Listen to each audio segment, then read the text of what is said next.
los rayos y las iniciaciones. Regla 3. La siguiente regla continúa el tema anterior y da algunas instrucciones en concisas frases y símbolos sobre la ciencia de invocación y evocación y su significativo ritual o programa. Este programa es en realidad una expresión o una formulación humana de la ciencia del sonido, solo hasta donde, por ahora, el sonido afecta a la humanidad y a los asuntos humanos.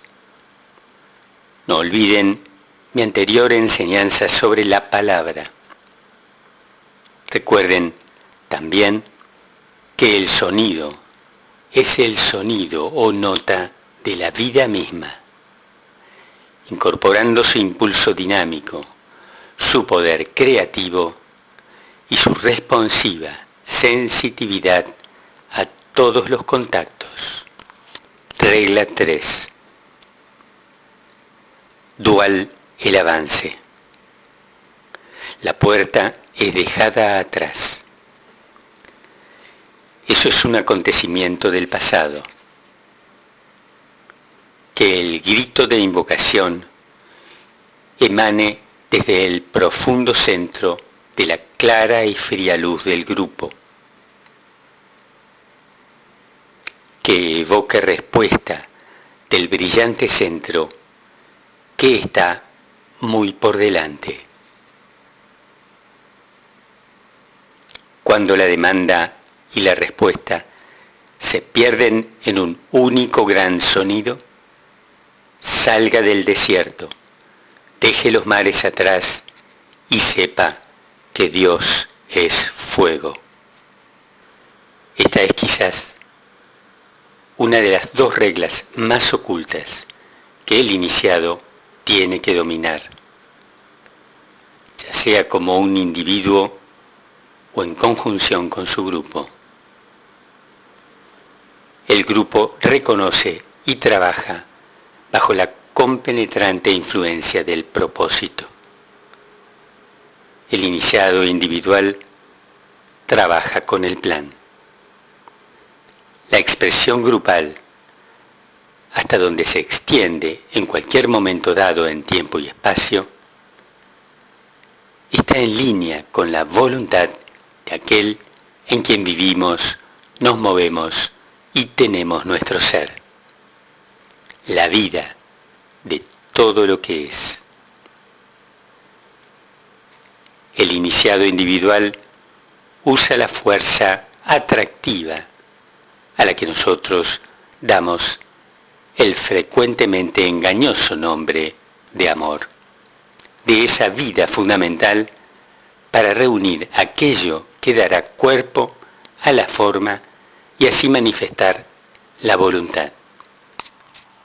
El grupo puede ser, y frecuentemente es, responsivo al brillante centro, Shambhala, donde el iniciado por sí mismo y en su propia esencial identidad no puede responder así. El individuo debe ser protegido por el grupo de las terribles potencias que emanan desde Shambhala. Estas deben ser reducidas para él por el proceso de distribución, de manera que su impacto no se enfoque en cualquiera de sus centros o en todos sus centros, sino que sea compartido por todos los miembros del grupo. Aquí está la clave de la significación del trabajo grupal. Una de sus principales funciones, esotéricamente hablando, es absorber, compartir, circular y luego distribuir energía. Este proceso de protección y de distribución es una de las funciones de la gran reunión de toda la jerarquía, bajo la égida de los tres grandes señores, el Manu, el Mahachohan y el Cristo, en ese elevado y sagrado valle en los Himalayas, donde anualmente, después de la debida preparación, la jerarquía hace contacto con Shambhala y entonces se establece una relación entre el brillante y viviente centro y el centro radiante y magnético, a fin de que el aquiescente centro expectante pueda ser estimulado a avanzar sobre la escala de evolución. Incluso la jerarquía misma necesita la protección de todos sus miembros en orden a absorber correctamente las entrantes energías y luego distribuir sabiamente las fuerzas de la voluntad divina en los tres mundos donde reside su mayor responsabilidad. La enfocada voluntad de Dios en sus implicaciones y aplicaciones inmediatas constituye el punto de tensión desde el cual obra Shambhala para ocasionar la fructificación final del propósito divino. Hay una clara diferencia entre propósito y voluntad. Ciertamente es sutil, pero bien clara para el iniciado avanzado y por lo tanto la naturaleza dualística de nuestra manifestación planetaria y nuestra expresión solar aparece incluso en esto. Los miembros del concilio en Shambhala reconocen esta diferencia y por lo tanto se dividen en dos grupos que son llamados en el lenguaje antiguo registradores del propósito y custodios de la voluntad. La voluntad es activa. El propósito es pasivo, esperando los resultados de la actividad de la voluntad. Estos dos grupos son reflejados en círculos jerárquicos por los Nirmanakayas o los contemplativos planetarios y los custodios del plan. La función de los registradores del propósito es mantener abierto el canal entre nuestra Tierra, el planeta Venus y el Sol central espiritual. La función de los custodios de la voluntad es relacionar el concilio, la jerarquía y la humanidad, creando así un básico triángulo de fuerza entre los tres principales centros de la vida planetaria. Esto es la expresión superior, simbólica si quieren, de la estrella de 6 puntas, formada por 2 triángulos entrelazados. Una réplica de este triángulo fundamental y de este símbolo de energía, con su afluencia y distribución, se encuentra en la relación de los 3 centros superiores en el ser humano, coronario, cardíaco y laringio, con los 3 centros inferiores, plexo solar, centro sacro y el centro en la base de la columna vertebral.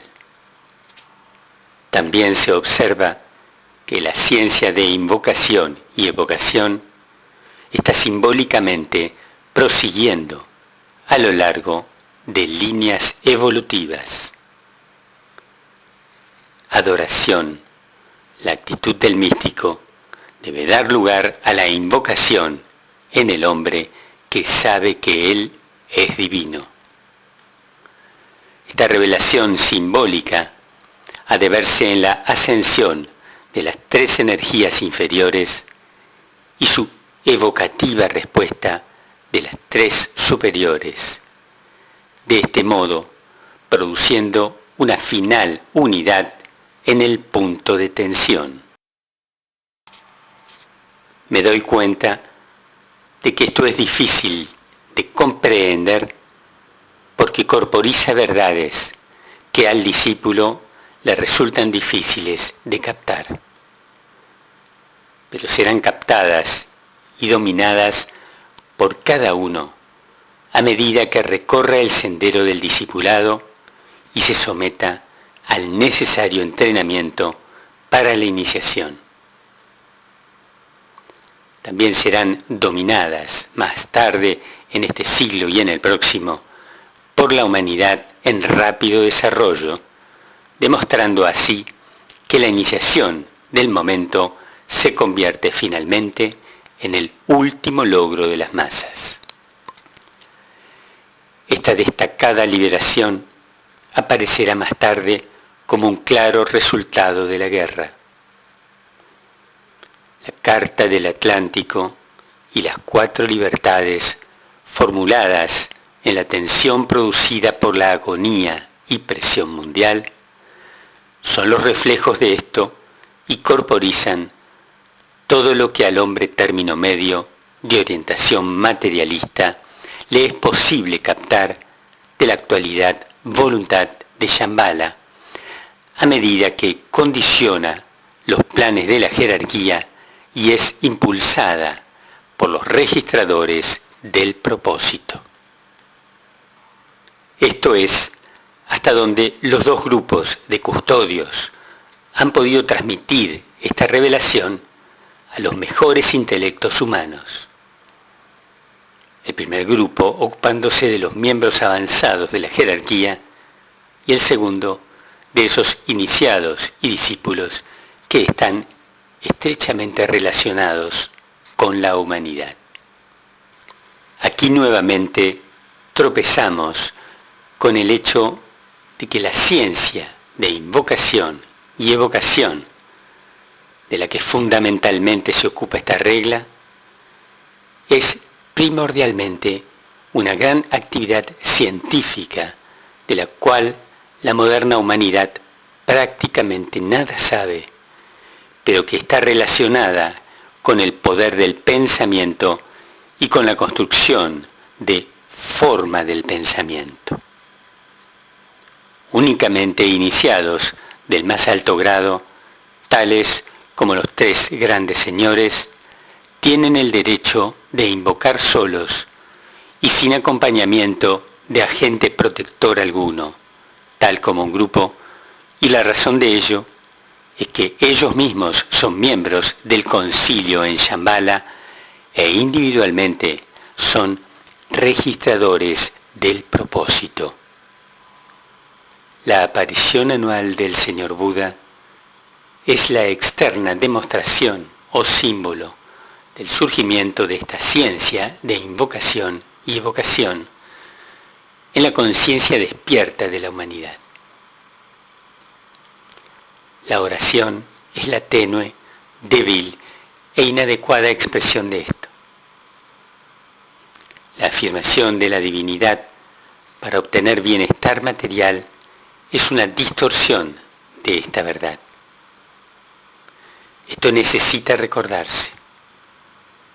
La significación verdadera de esta ciencia emergente es que en las tempranas o primeras etapas corporizan el concepto simiente de la nueva religión mundial.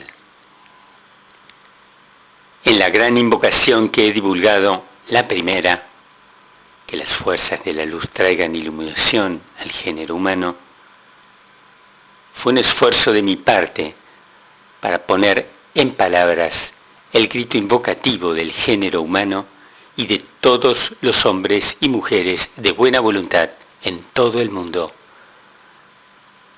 Su éxito indicó la fuerza de esa buena voluntad. La segunda, que surjan los señores de liberación, en realidad solo puede ser utilizada con cierta medida o esperanza de éxito por aspirantes, discípulos e iniciados. Y de ahí que estuviera lejos de popularizarse tanto entre el público en general, aunque en realidad era mucho más poderosa y potencialmente efectiva. Sin embargo, fue esencial que tuviera lugar una fusión de los dos grupos antes de que el grito invocativo de toda la humanidad pudiera ser poderoso y efectivo para evocar respuesta. Antes de abocarnos al estudio de la regla 3, frase por frase, quisiera llamarles la atención acerca de la relación entre esta regla y la anteriormente dada a postulantes. El postulante envía su grito al otro lado del desierto, por encima de todos los mares y a través de los fuegos.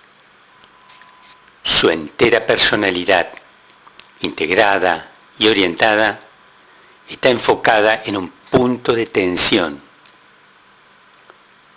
Luego emite su grito, que simboliza una expresión insonora, y este grito golpea contra la puerta que lo separa del alma, en primer lugar, y de la jerarquía, en segundo.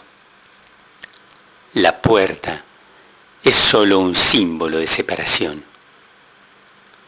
Divide un solo lugar de otra localización, una sola esfera de actividad de otra y un solo estado de conciencia de otro. Fomenta en el aspirante un sentido de dualidad. Es una palabra descriptiva de la actitud mística. Esta actitud abarca los conceptos de aquí y allá, de alma y cuerpo, de Dios y de hombre, de jerarquía y humanidad. Pero la regla 3, expresada para iniciados, demuestra que esta conciencialización mística finalmente se va. El sentido de separación desaparece y la puerta se deja atrás. Dual el avance. La puerta es dejada atrás. Eso es un acontecimiento del pasado.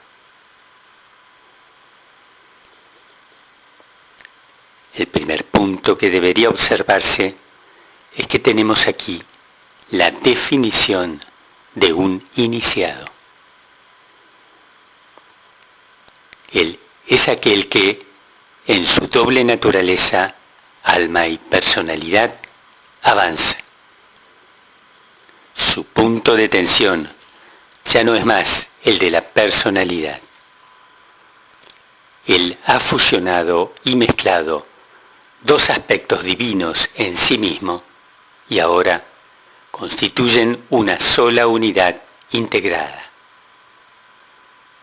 Esta fusión produce su propio punto de tensión. Él ha avanzado a través de la puerta. Nuevamente surge un punto de tensión en el que una palabra brota en respuesta al grito invocador del nuevo iniciado. Una palabra se le devuelve. Aceptado como grupo.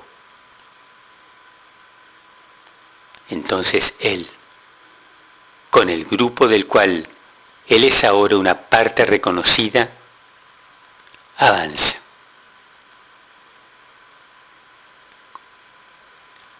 Para el iniciado, como señalé antes, el pasado se deja atrás. Que no haya ninguna rememoración. El presente corporiza un punto de tensión. El futuro indica un avance desde ese punto de tensión como resultado de su acción efectiva. La puerta se cierra detrás del iniciado, quien ahora es un miembro aceptado de su grupo y, como lo expresa el antiguo comentario, su sonido, al cerrarse, informa al mundo observador que el iniciado ha pasado a un lugar secreto y que para llegar a él, en el real sentido, ellos también deben pasar esa puerta. Esto transmite la idea de autoiniciación individual, a la cual todos deben someterse, e indica también la soledad del iniciado a medida que avanza. Él todavía no comprende todo lo que capta su grupo como un todo. Él mismo no es comprendido por aquellos al otro lado de la puerta. Él ha presentido durante algún tiempo al grupo con el cual él ahora está afiliado y se está volviendo cada vez más consciente de la impersonalidad espiritual de ellos, lo cual le parece casi una forma de distanciamiento y que de ningún modo nutre en él esos elementos que son de una naturaleza de la personalidad. Él, por lo tanto, sufre. Los que dejó atrás como parte de su antigua vida, de ningún modo comprenden su básica, aunque no desarrollada, impersonalidad. Esta actitud de parte de ellos evoca en él, cuando la detecta, un resentimiento y una crítica que él se da cuenta que no son correctos, pero que en esta etapa él parece incapaz de evitar, mientras que esos a quienes él critica intentan derribarlo o, por lo menos, hacerlo sentir despreciado e incómodo.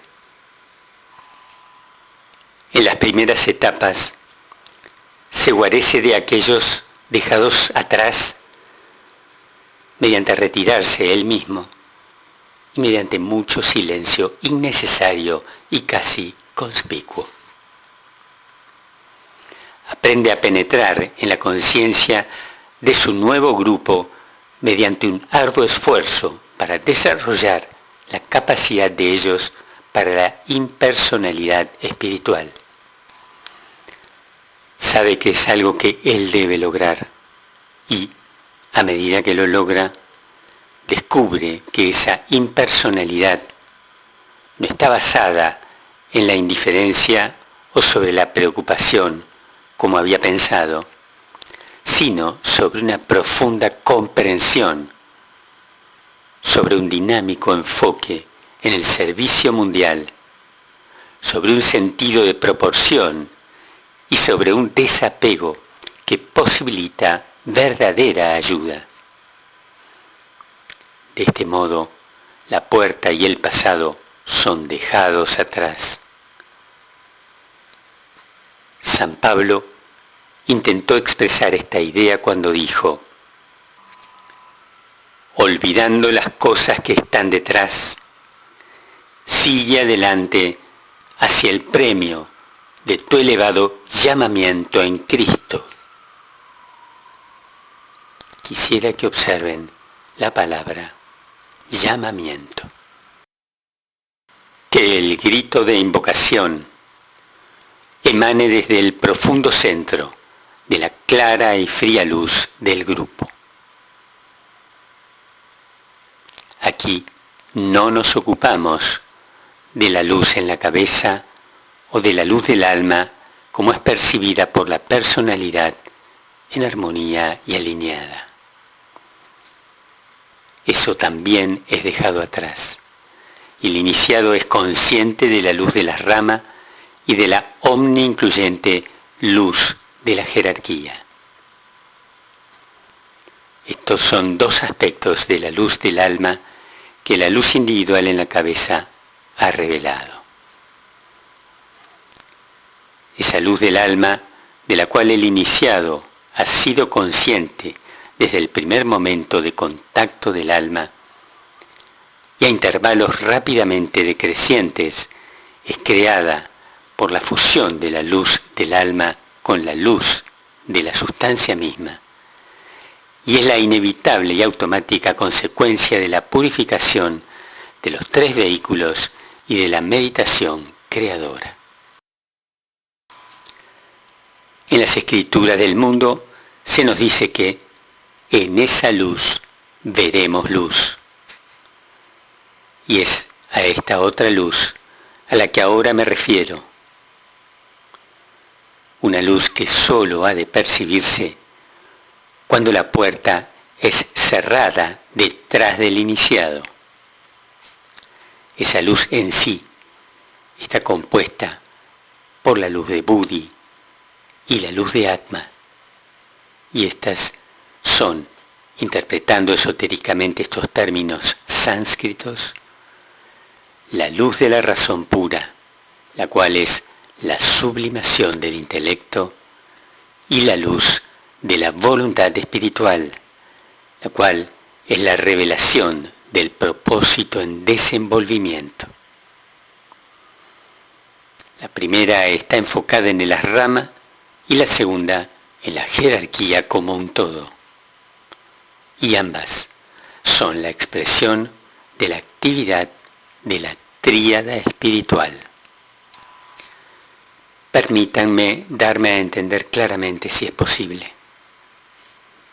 Ustedes tienen, por lo tanto, tres grandes luces, todas ellas enfocadas sobre el plano mental, pues más allá de ese plano no se usa el simbolismo de la luz.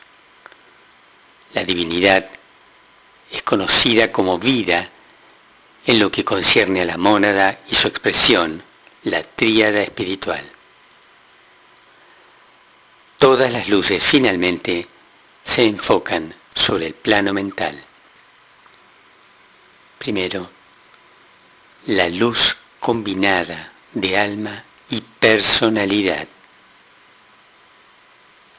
Segundo, la luz del grupo egoico que, al formar un grupo reconocido en la conciencia del iniciado iluminado, es llamado una rama, corporizando la luz de Buddhi o razón pura.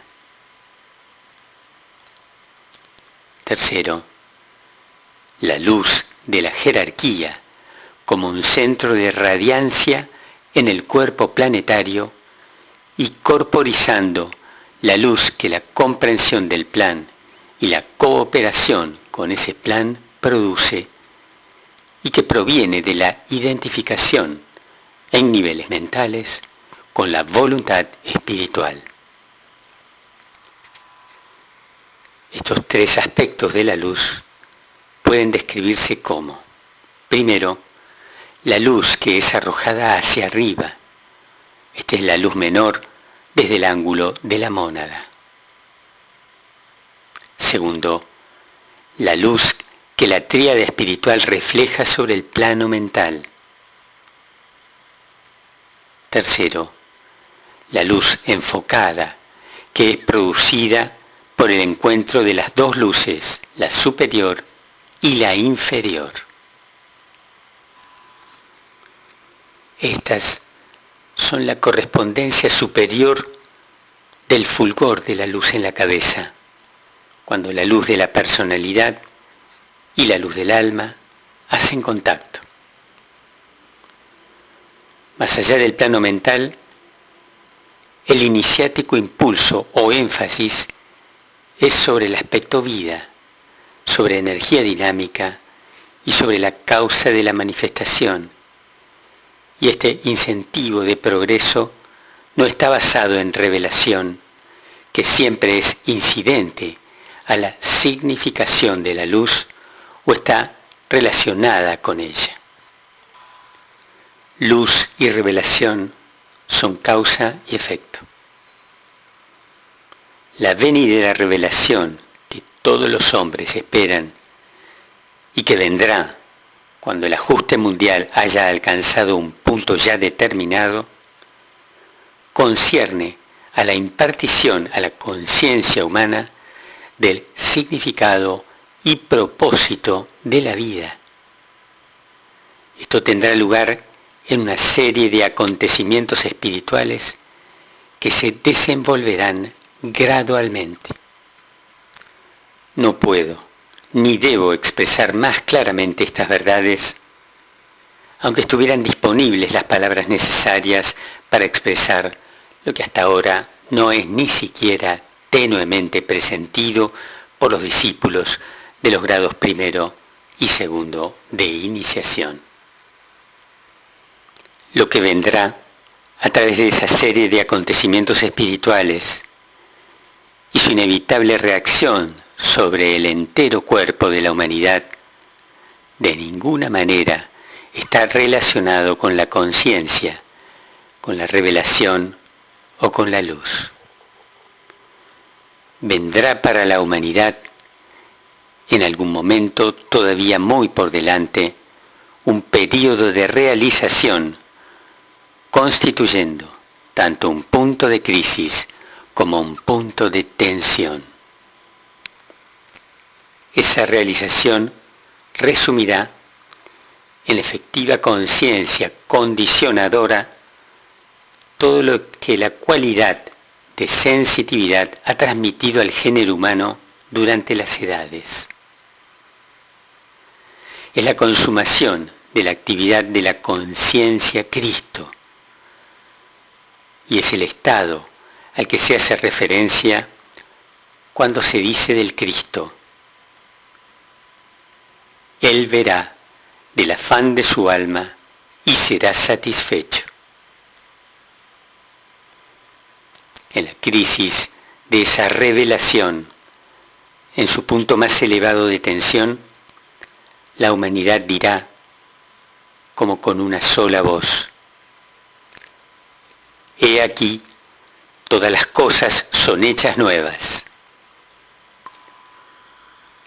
Esta es la apoteosis de la visión y el preludio de un desenvolvimiento en la conciencia humana masiva general desde ese punto en el tiempo lentamente ocasionado de ciertos poderes y capacidades de los cuales la raza hoy es totalmente inconsciente. La inmediata revelación por delante será sólo el primer paso hacia este distante punto relacionado, y su significación no será evidente para la generación actual ni aún para la siguiente. No obstante, será constante, aunque gradualmente apreciada, a medida que la nueva religión mundial, con su énfasis sobre la invocación de energías y la evocación de vida más abundante, se desarrolle y tenga su inevitable efecto. Los estudiantes harían bien en tener presente que el impacto de energías sobre formas produce resultados que dependen de la cualidad de las formas que reciben impresión. Esta es una declaración de ley oculta. Uno de los propósitos que se hallan detrás del holocausto actual, Segunda Guerra Mundial, ha sido la necesidad de destruir formas inadecuadas. Esta destrucción pudo haberse ocasionado por un acto de Dios, tal como una gran catástrofe natural o una epidemia universal, y tal había sido la intención original. Sin embargo, la humanidad fue arrastrada por fuerzas que portaban en sí mismas las simientes de la destrucción, y en la humanidad había eso que respondía a esas fuerzas. Por lo tanto, se permitió que la ley de destrucción obrara mediante la humanidad misma, y los hombres ahora están destruyendo las formas mediante las cuales están funcionando muchas masas de hombres. Esto es tanto una cosa buena como una mala, visto desde el ángulo evolutivo. No obstante, es un hecho innegable y por lo tanto el problema que enfrentan los custodios de la voluntad, obrando mediante los custodios del plan, consiste en extraer el bien del mal que el hombre ha forjado y así engranar los acontecimientos con las cuestiones mayores. Ese es uno de los objetivos ante la jerarquía en este momento, escrito en abril de 1943. Mientras se prepara para participar en las lunas llenas de mayo y junio, pueden estar las fuerzas tan organizadas y las energías tan distribuidas que la plena medida del bien pueda ser evocada desde la humanidad por la invocación proferida por Shambhala. ¿Puede esta evocación de un nuevo ciclo de contacto espiritual y de liberación ser ocasionada por la invocación de los hombres y las mujeres de buena voluntad? La voluntad al bien de las fuerzas espirituales y la buena voluntad de la humanidad pueden unirse y producir esas condiciones en las cuales el nuevo orden mundial pueda funcionar. Estas son las más importantes preguntas que la jerarquía está tratando de resolver. Debe recordarse que la ciencia de invocación y evocación es un esfuerzo recíproco. La humanidad no podría ser invocadora si la jerarquía espiritual, y en ese término incluyo a Shambhala y a la jerarquía planetaria, no estuviera evocando al espíritu del hombre. El grito invocador de la humanidad es evocado por la invocación o sonido de las jerarquías espirituales. Sin embargo, la responsabilidad del hombre es invocar en este momento a los señores de liberación y al espíritu de paz. Estos son los seres que tienen el poder de elevar a la humanidad, una vez que la raza de los hombres haya asumido la correcta actitud. Ellos corresponden al grupo en el tercer grado de la masonería que resucita al maestro. La respuesta de ellos al grito del género humano depende en gran parte, pero no totalmente, de la cualidad de ese grito. Me pregunto si podría aclararles más el problema de la invocación si sugiriera que las palabras emane desde el profundo centro de la clara y fría luz del grupo tienen un significado tanto para el iniciado individual como para todos los grupos de discípulos y todos los ramas. El uso de las palabras clara y fría luz es profundamente simbólico. La claridad de esa luz indica la función del alma, ya que su gran luz permite al iniciado ver luz. La frialdad de esa luz se refiere a la luz de la sustancia, a la que no se puede caldear hacia un resplandor ni por el deseo, ni por el calor de la pasión, pues ahora y al fin solo es responsiva a la luz del alma. Por lo tanto, es fría para todo lo que limita y dificulta. Y este estado de conciencia de la personalidad debe ser conciencializado en el centro mismo del ser del hombre. Allí, la clara luz del alma y la fría luz de la personalidad se unen en el punto consciente más profundo de la naturaleza del discípulo, en el punto extremo de retiro, para el cual todos los ejercicios de concentración y meditación han sido una preparación científica. Luego, mediante la tensión producida, el grito invocador puede brotar con poder y efectividad. Lo mismo atañe al grupo del discípulo o a cualquier grupo de aspirantes verdaderos y altruistas. Puede llegar un momento en la vida del grupo cuando la combinada fría luz de las personalidades contribuyentes y la clara luz de sus almas pueda funcionar de tal manera que el grito invocador unido evocará una respuesta.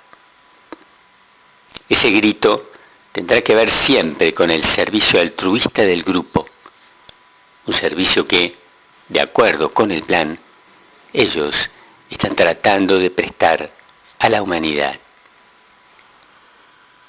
A medida que continuamos nuestro estudio de la regla 3, yo mismo me deslumbro por la alta pertinencia de sus palabras en conexión con este particular ciclo histórico y en relación con las verdades que lentamente están tomando forma en la conciencia de la humanidad.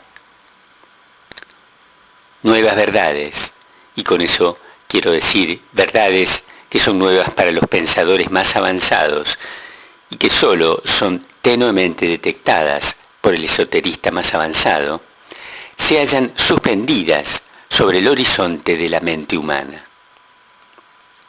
Se está preparando el terreno para sembrar esta nueva simiente y el escenario para la entrada de nuevos actores en el gran drama de la desplegante revelación de la deidad. Ciertos grandes conceptos son firmemente captados por el hombre. Ciertas grandes esperanzas están tomando forma y se volverán el diseño de vida del hombre. Ciertas grandes especulaciones se volverán teorías experimentales y más tarde resultarán hechos demostrados. Detrás de todo esto, dos cosas están sucediendo. Los hombres están siendo estimulados y llevados a ese punto de necesaria tensión que, como resultado de una crisis, debe preceder a un gran avance en el sendero de evolución. Segundo, está en marcha un proceso de reorientación que finalmente permitirá a la masa de hombres presentar un frente unido sobre puntos de vista hasta ahora considerados como las visiones vagas de soñadores inteligentes y optimistas. Una gran conmoción y movimiento está en marcha. El mundo de los hombres se está agitando en respuesta a la afluencia de energía espiritual. Esta energía ha sido evocada por el grito no apercibido e inaudible de la humanidad misma. La humanidad se ha vuelto por primera vez en su historia espiritualmente invocadora. Ahora consideraremos brevemente la naturaleza de eso que está siendo evocado y de este modo obtengamos una nueva percepción de la interrelación que existe entre los grandes centros planetarios, el centro humano, el centro jerárquico y Shambhala. Cada uno de estos evoca al que está funcionando a una velocidad más lenta o menor si pudiera usar términos tan inapropiados, e invoca al de arriba, nuevamente usando una forma de palabras que es en extremo desorientadora. No hay superior ni inferior alguno, ni mayor o menor alguno en nuestro universo de realidad. Solo hay la interpenetración de sustancias que son todas básicamente expresiones de materia y su vitalización y organización en formas de expresión de la realidad desconocida, esta realidad esencial que nosotros llamamos espíritu o vida. Como un resultado de la interacción de estos dos, la humanidad finalmente aparece en tiempo y espacio. La humanidad es el resultado de todas las formas subhumanas de expresión y experiencia y de la actividad de seres superhumanos. Estos seres superhumanos son el producto de sistemas evolutivos anteriores y son en sí mismos la suma total del gran sacrificio divino a medida que se enfoca en nuestra vida planetaria. Habiendo pasado por todas las previas fases de existencia y perfeccionado el aspecto conciencia en sí mismos, mediante experiencias humanas, ellos han trascendido todo lo que los hombres pueden conocer y todos los estados de conciencia con los cuales él está familiarizado o pueda estarlo en el futuro. Y ahora están expresando una fase de divinidad de la cual el hombre nada puede saber. Ellos viven, ellos son energía misma y en su totalidad ellos forman el brillante centro que está muy por delante. Que evoque respuesta del brillante centro que está muy por delante. A este centro damos el nombre Shambhala, cuyas letras componentes son numéricamente S. H. A. M. B. A. L. L. A. O bien 1.8.1.4.2.3.3.1. Esta palabra es igual al número 24, que a su vez es igual a 6. Llamaría la atención de ustedes sobre el hecho de que la palabra contiene 9 letras y, como saben, 9 es el número de la iniciación. La meta de todo el proceso iniciático es admitir al género humano en la realización de e identificación con la voluntad o propósito de la deidad. El número 6 es el número de la forma o de manifestación, la cual es el agente o medio a través del cual llega esta realización y por la cual se desenvuelve la conciencia de manera que pueda llegar a ser la base del proceso superior que es instituido en la tercera iniciación. Esa iniciación está estrechamente relacionada con el tercer centro mayor, Shambhala. Es el tercero desde el ángulo de la percepción y comprensión del hombre, pero el primero desde el ángulo de la deidad misma. Nuevamente, siendo el 6 el número del sexto rayo, es por lo tanto el número del idealismo y de esa fuerza impulsora que hace avanzar al género humano sobre el sendero y en respuesta a la visión, y presionar hacia arriba, hacia la luz. En realidad, es devoción o una meta no vista, siempre por delante, y un inquebrantable reconocimiento del objetivo. Como todas las otras cualidades divinas, tiene su contraparte material, y por eso 666 es considerado el número de la bestia o del materialismo, el número de la dominancia de los tres mundos previo al proceso de reorientación y la expresión de desarrollado idealismo y propósito. El tercer aspecto se expresa mediante puro materialismo, y de ahí los 3-6.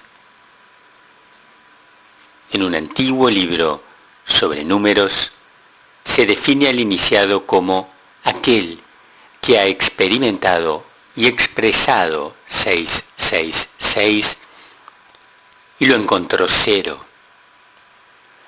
que ha dejado caer el 6 y devenido el 66, y así se ha encontrado en el camino. Más adelante, nuevamente, deja caer el 6 y deviene el 6 perfeccionado. Forma el instrumento y expresión de espíritu. El número 24 es de profundo interés, pues expresa el 12 doble, el zodíaco mayor y el menor. Así como el número 6 expresa espacio, así el número 24 expresa tiempo y es la clave del gran ciclo de manifestación. Es la clave de toda aparición cíclica o encarnación. Sus dos cifras definen el método de evolución. 2 es igual a la cualidad de amor-sabiduría, obrando bajo la ley de atracción y llevando al hombre desde un punto de logro a otro. Mientras que 4 indica la técnica de conflicto y la obtención de armonía a través de ese conflicto. 4 es también el número de la jerarquía humana y 2 es el número de la jerarquía espiritual. Técnicamente hablando, hasta la tercera iniciación, el iniciado se ocupa de la relación del 2 y el 4. Colocados uno al lado de otro, connotan relación. Y colocados uno arriba del otro, el iniciado pasa desde el 4 al interior del 2. No hace falta decir que hay mucho más para decir acerca de estas cifras, pero lo antedicho bastará para mostrar la satisfactoria naturaleza de la numerología esotérica, no la numerología como se la comprende hoy. Quisiera que observaran que los sonidos que componen la palabra Shambhala están predominantemente en la línea de voluntad o poder o de energía de primer rayo. De las 9 letras, 6 están en la línea de fuerza del primer rayo. 1, 1, 1, 3, 3, 1. Espíritu y materia, voluntad e inteligencia. 2 de ellas están en la segunda línea de fuerza, 4 y 2. El número 8 inaugura siempre un nuevo ciclo, siguiendo al número 7, que es el de una perfección relativa.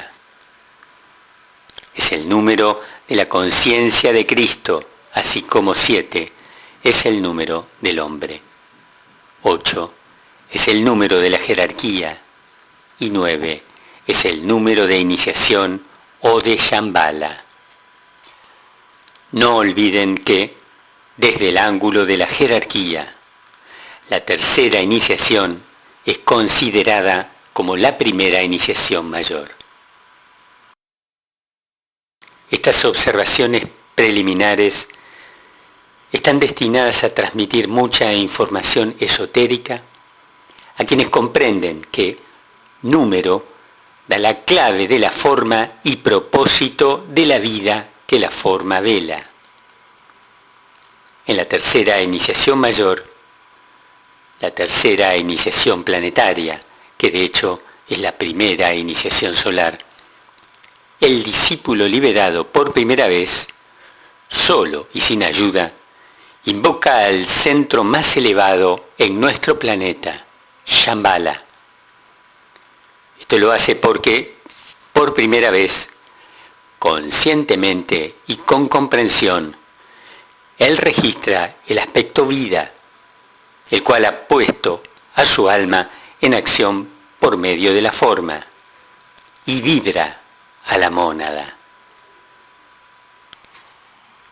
Ese registro le permite contactar el brillante centro que está muy por delante, combinar su voluntad individual con la voluntad divina y cooperar con el aspecto propósito de la manifestación.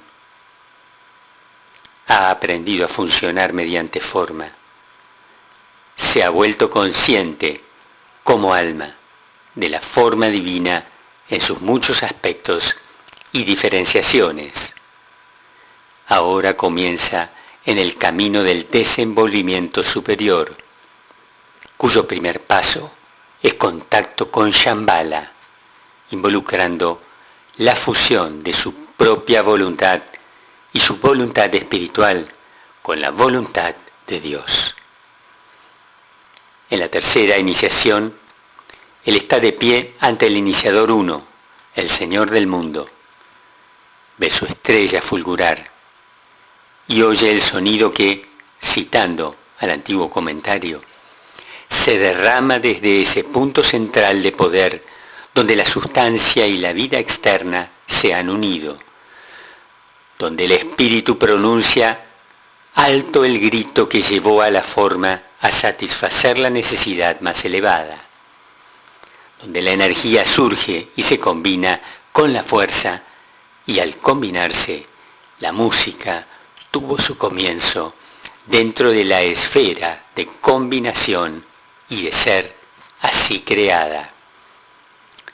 El hombre solo oye el lejano sonido y no lo conoce por lo que es. El discípulo oye el sonido y ve la forma. El que por tercera vez está de pie en la cima de la montaña, oye una clara nota y la conoce como propia, como nuestra, como vuestra, y sin embargo, la nota que nadie ha emitido. Cuando la demanda y la respuesta se pierden en un único gran sonido, salga del desierto, deje los mares atrás y sepa que Dios es fuego. Esto significa más que su obvia significación. Superficialmente puede significar que cuando el iniciado oye el sonido, deja atrás la vida del desierto de la encarnación física, la vida emocional del plano astral, bullente e inestable como el mar, y funciona en el plano de la mente, cuyo símbolo es el fuego. Ese es el significado más elemental y obvio. Y como esta sección de un tratado sobre los 7 rayos está escrita para aquellos con comprensión iniciado, la interpretación obvia no resultará satisfactoria. El significado debe ser más amplio y más profundo. Las palabras salga del desierto son aplicables a toda la vida de la mónada encarnada en los tres mundos de esfuerzo y emprendimiento humanos. Dejando el mar atrás, se refiere al retiro del iniciado de toda experiencia sensual, porque, como he puntualizado, el estado de conciencia o concienciación es superado cuando se toman las iniciaciones superiores y su lugar lo llena un estado del ser para el cual no tenemos palabra alguna excepto la insatisfactoria palabra identificación. Este estado del ser es algo muy diferente de la conciencia como ustedes la comprenden. La frase, por lo tanto, significa, si tal desorientadora forma de palabras puede usarse justificadamente, que el iniciado deja atrás la conciencia misma y se trascienden los 5 mundos de expresión de vida. En la tercera iniciación, el iniciado capta lo que se significa cuando aquel en quien vivimos, nos movemos y tenemos nuestro ser, obsérvese esa expresión, es mencionado como fuego. Elaboré este tema en un tratado sobre fuego cósmico, un libro que escapa a la comprensión de todos, excepto de aquellos con conciencia iniciado. Fuego es la totalidad de eso que destruye a la forma, produce completa pureza de eso que no es el mismo, genera la calidez que está detrás de todo crecimiento y es la vitalidad misma. Este iniciar realización es enteramente ocasionado por la súbita apreciación o aprehensión del sonido, por el despertar del oído interno a la significación de la voz, así como el discípulo en la etapa anterior despertó a la significación de la visión. Por eso, en la tercera iniciación, el iniciado ve la estrella y oye el sonido.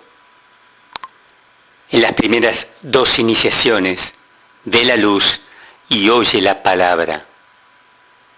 Pero esto es algo diferente y es la correspondencia superior de la experiencia anterior. Será evidente que nada más puedo decir sobre este tema.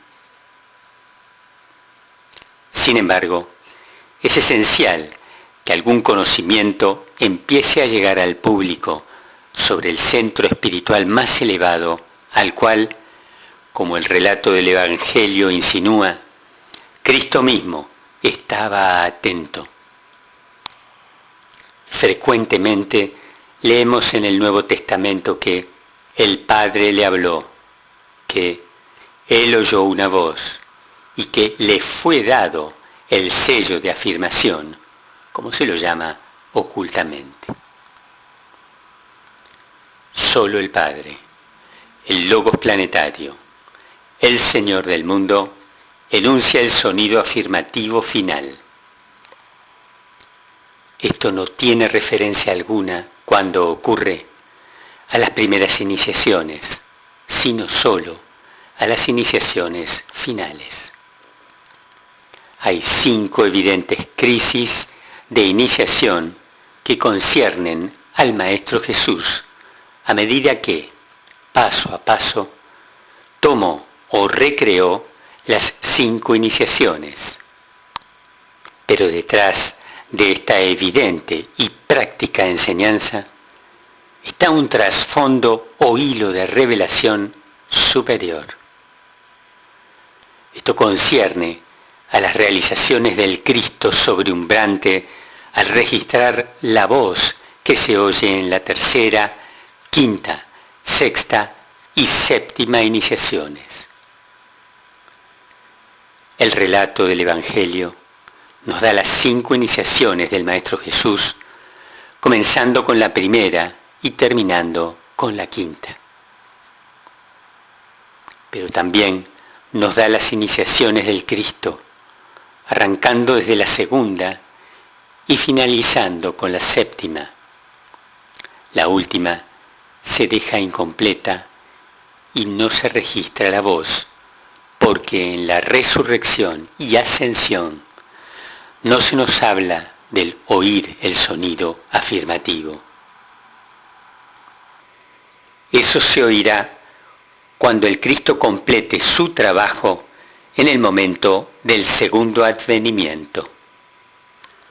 Entonces, la séptima gran iniciación, que es una iniciación dual, amor-sabiduría en plena manifestación motivada por poder voluntad, será consumada, y el Buda y el Cristo juntos pasarán ante el Señor del mundo, juntos verán la gloria del Señor y juntos pasarán al servicio superior de naturaleza y calibre desconocidos para nosotros. A este respecto, es sabio recordar que 3 grandes energías están enfocadas en Shambhala, el sitial del fuego. 1. La energía de purificación. Este es el poder innato en el universo manifestado que gradual y constantemente adapta el aspecto sustancia a lo espiritual mediante un proceso que llamamos purificación en lo que concierne a la humanidad. Involucra la eliminación de todo lo que dificulta la plena expresión de la naturaleza de la divinidad, y esto también desde la capacidad inherente o latente. Esto exige dejar atrás, etapa tras etapa, ciclo tras ciclo, vida tras vida y plano tras plano, cada tendencia en la naturaleza forma que vela u oculta la gloria de Dios. Esencialmente, es la energía que sustituye al mal por el bien.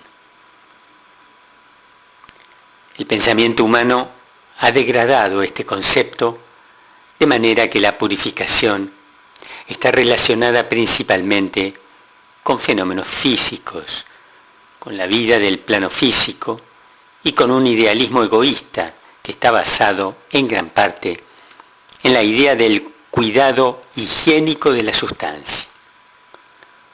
Un celibato forzoso y un vegetarianismo rígido son ejemplos familiares de esto. Y estas disciplinas físicas han sido puestas en reemplazo de la belleza emocional, la claridad mental, la iluminación intuitiva, y los pensamientos del aspirante devienen enfocados hacia abajo en la materia y no hacia afuera y hacia arriba en la luz. 2. Energía de destrucción. Esta es una destrucción que elimina las formas que están aprisionando la vida espiritual interna y ocultando la interna luz del alma. Esta energía es, por lo tanto, uno de los principales aspectos de la naturaleza purificatoria de la vida divina. Y esa es la razón por la cual puse la purificación antes que la destrucción. Es el aspecto de destrucción de la vida misma, así como hay un agente destructivo en la materia misma. Dos cosas deben tenerse presentes en conexión con el aspecto destructor de la deidad y con esos responsables de su aparición. La actividad destructiva es puesta en marcha mediante la voluntad de aquellos que constituyen el concilio en Shambhala y que son piezas clave en alinear las formas en todos los reinos subhumanos con el propósito evolutivo. Bajo la ley cíclica, esta energía destructiva entra en juego y destruye las formas de vida que impiden la expresión divina. B. También es activada mediante las determinaciones de la humanidad misma, que, bajo la ley del karma, hace al hombre el amo de su propio destino, llevándolo a iniciar esas causas que son responsables de los cíclicos sucesos y consecuencias en los asuntos humanos. Naturalmente, hay una estrecha conexión entre el primer rayo de voluntad o poder, las energías concentradas en Shambhala y la ley del karma, particularmente en su potencia planetaria y en relación con la humanidad avanzada. Será evidente, por lo tanto, que cuanto más rápidamente se acerque el aspirante individual a la tercera iniciación, tanto más rápida y directamente se agotará el karma del individuo. La relación monádica, a medida que deviene establecida, libera el aspecto destructivo de la energía básica y todos los obstáculos son destruidos con prontitud. Esto también es verdad respecto de la humanidad como un todo. Subjetiva y espiritualmente, dos factores han precipitado esta crisis mundial: el crecimiento y desarrollo de la familia humana y, como se les ha dicho, la afluencia de la fuerza de Shambhala en esta época particular, tanto como un resultado de la ley kármica como de la planeada decisión del Gran Concilio. 3. La energía de organización. Esta es la energía que puso en marcha la actividad de las grandes vidas de rayo e inició la motivación e impulso de eso que produjo manifestación. De este modo, las 7 cualidades de rayo fueron llevadas a expresión. La relación de espíritu y materia produjo este proceso ordenado que también, cíclicamente y conforme a ley, crea el mundo manifestado como un campo para el desarrollo del alma y como un área donde el propósito divino es forjado por medio del plan. Nuevamente, llamo la atención de ustedes respecto a la diferencia que existe entre propósito y plan. Este es el aspecto emanado desde Shambhala e inherente también en la forma, como son los otros dos, que finalmente relaciona la voluntad humana mediante el correcto uso de la mente con el planeamiento organizado de su vida separada e individual en los 3 mundos, y que finalmente relaciona y reorienta esa voluntad con la voluntad de Dios. Estas 3 energías están vagamente simbolizadas para nosotros en la vida del Cristo al sobreumbrar al Maestro Jesús hace 2000 años. El aspecto purificatorio de la fuerza monádica está indicado en el episodio del bautismo. Segundo, el aspecto destructor puede ser visto expresándose en el momento de la crucifixión, cuando rasgó el velo del templo de arriba a abajo. El episodio que indica la energía de organización y la relación de la voluntad espiritual del Cristo con el propósito y la voluntad del Padre aparece cuando dijo en el huerto de Getsemaní: que se haga tu voluntad, no la mía. Este episodio final está íntimamente relacionado con la voluntad conscientemente expresada del Cristo niño cuando en el templo se percató de que debía atender los asuntos de su Padre y que su voluntad era hacer la voluntad y cumplir el propósito del Padre, la mónada y aquel en quien la mónada es la expresión.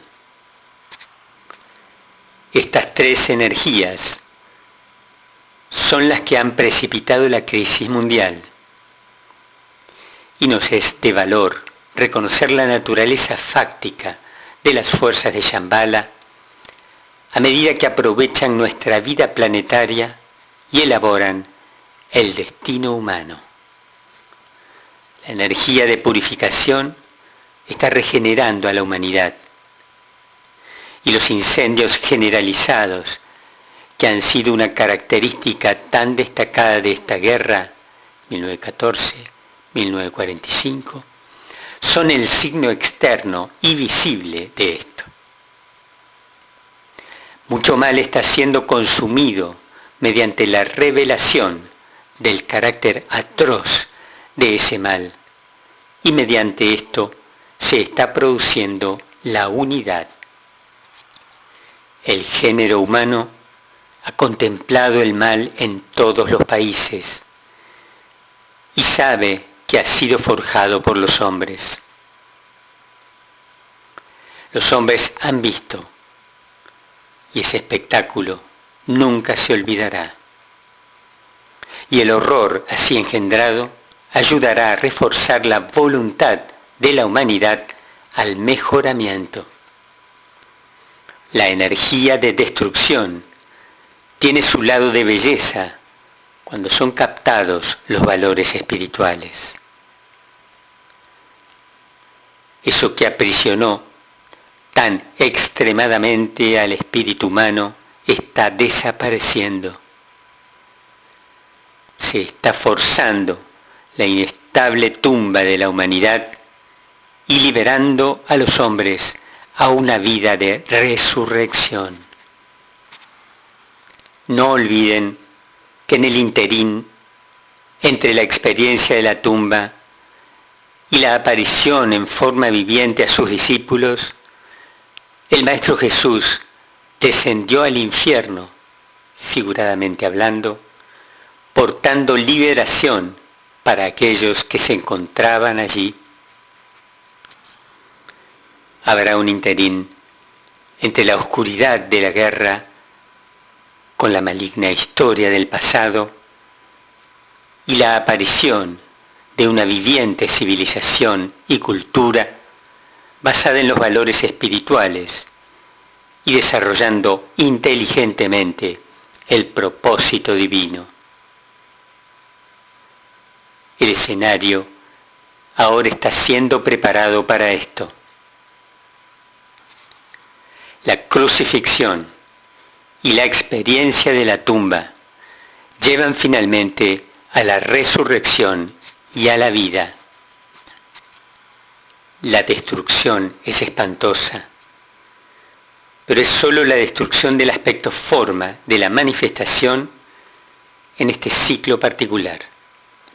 Y un punto que les ruego no olvidar es la destrucción de mucho mal planetario, enfocado durante eones en la humanidad como un todo y traído a la superficie y precipitado a violenta actividad por un grupo de hombres malignos cuyo destino era ese. Este destino fue el resultado de su propia elección deliberada y de prolongados ciclos de egoísmo puramente material. Pediría a todos los aspirantes y discípulos reflexionar sobre el propósito destructivo de Dios, un propósito motivado por el amor, guiado por un juicio equilibrado respecto a la forma y que valora y fomenta la vida y sus resultantes valores espirituales. Hay una energía inherente destructiva en la materia misma y una energía de potencia muy grande. Es con esta energía que están operando las potencias del eje. La energía destructiva emanando desde el brillante centro, Shambhala, es algo muy distinto. Y les pediría recordar esto. El poder que destruye del espíritu no es el mismo que el de la materia. Un ser humano destruye su propia forma una y otra vez por el mal que hace y por el enfoque material de sus deseos. Llevar una vida de vicio engendrará enfermedad, como es bien sabido. El discípulo también puede destruir su naturaleza forma por el servicio altruista y la devoción a una causa. En ambos casos, la forma es destruida, pero el impulso motivador es diferente y la energía de destrucción proviene de fuentes diferentes. La muerte de un Maestro Jesús o de un Padre Damián y la muerte de un Hitler o de un asesino no son el resultado de las mismas energías esenciales.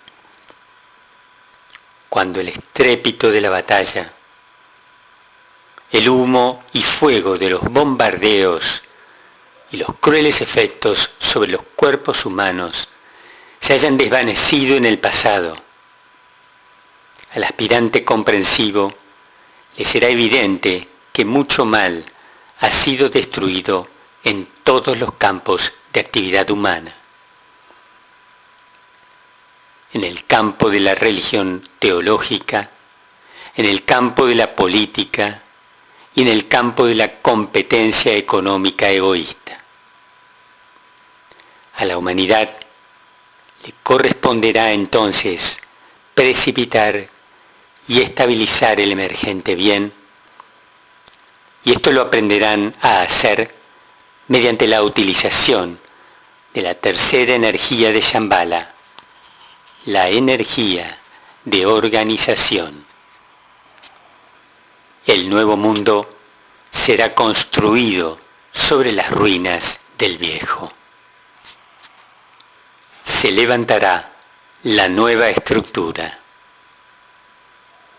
Hombres de buena voluntad en todas partes, bajo la guía del nuevo grupo de servidores del mundo, se organizarán ellos mismos en batallones de vida y su primera gran tarea será el desarrollo de rectas relaciones humanas mediante la educación de las masas.